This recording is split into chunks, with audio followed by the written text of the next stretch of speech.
Do you have a different electric pump for everything from filling up an inflatable paddleboard to pumping up tires?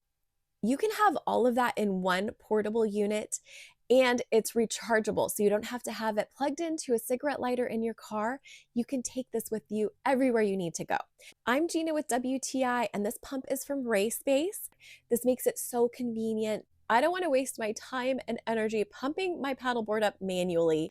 This pump is so easy to use. Check out the presets on it. You just toggle through those till you find the equipment that you want to pump up. You can change or keep the PSI, press the button, and then you're free to do other activities as it does its thing. Plus, it automatically turns off when it reaches the PSI that you've set it at. This also deflates. Check out how paper thin my SUP got so that I could easily fold it up and put it back in its bag. So if you're looking for that intelligent triple stage inflation and deflation pump, you should check out this one, and that's my point of view.